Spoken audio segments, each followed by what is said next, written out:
Hey, if you're an Amazon seller, you know that fees can feel like a total maze, right? But what about when an order goes wrong? A failed delivery. Do you still get hit with those fees?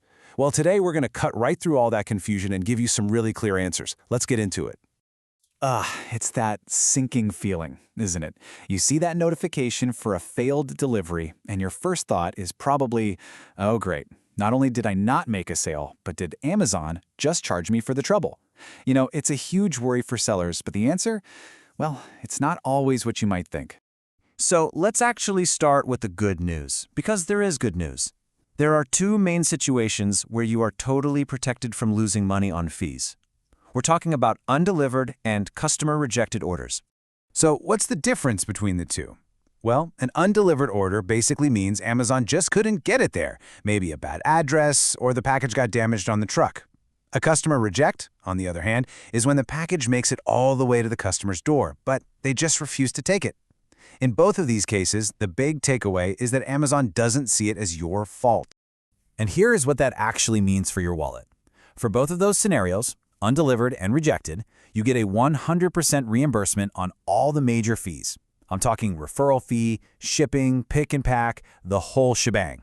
It's a massive relief for sellers, for sure. And this isn't just theory, right? Let's talk real numbers. The source material we're looking at gives a great example of a customer who rejected an FBA order. The seller got back a full 420 rupees. That covered both the referral fee and the logistics costs.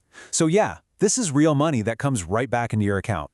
But, and this is a really, really big but, it's not always a full refund. There is one critical exception that every single seller needs to understand, and it all comes down to how Amazon deals with replacement orders. Yeah, this is where things get a little tricky. While those first two situations have your back, replacement orders, well, they play by a completely different set of rules. This is the scenario where you, the seller, can actually end up with new costs. So, let's be super clear. What is a replacement order? It's exactly what it sounds like. Instead of getting a refund, the customer gets a brand new unit of the same product sent to them. It sounds simple enough, but this is where the fee structure changes, and not necessarily in your favor. All right, let's break down the cost here because this is where it gets important. The good news, Amazon only charges you the referral fee once. But, and here's the kicker, the weight handling and pick and pack fees, you get charged for those twice. Once for the original shipment and then again for the replacement. So even though there isn't an official return fee, you are definitely paying for the logistics of sending out that second item. And really, this quote from the source document just hits the nail on the head. It says it all.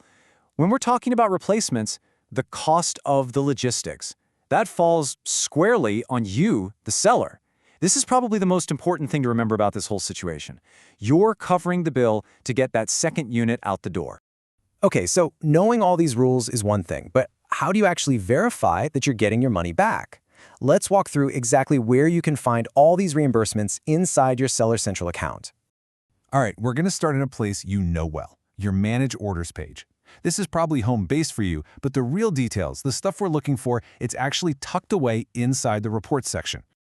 Okay, so if you're an Easy Ship seller, where you pack it and Amazon ships it, the path is pretty straightforward. You're going to go to Reports, then click on Payments, and from there, select All Statements.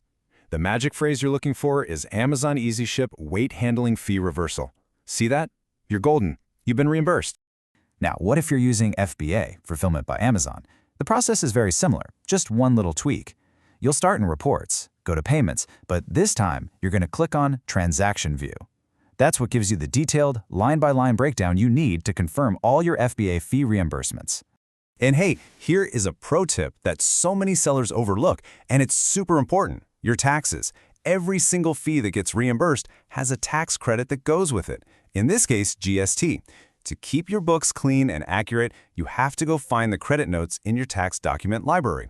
Seriously, don't skip this step. It's vital for keeping your finances straight. Phew, okay, that was a lot of info, I know. So let's boil it all down into a final, simple checklist. These are the key points you absolutely have to remember from this whole explainer. Here's the bottom line. First, you can breathe a little easier. You shouldn't be losing any money on undelivered or customer-rejected orders because Amazon gives you a full fee reimbursement. Second, always remember that one exception. Replacement orders are a different story, and you will be paying the logistics costs for that second shipment. And finally, the most important action item. Always, always, always verify. Match up your payment reports with your GST credit notes. Make sure it all adds up. So I'm going to leave you with this question, and I really want you to think about it. This isn't just boring admin work. This is about protecting your bottom line, your profits. Are you actively checking your reimbursements? Because, as we've just seen, your business's health really does depend on it.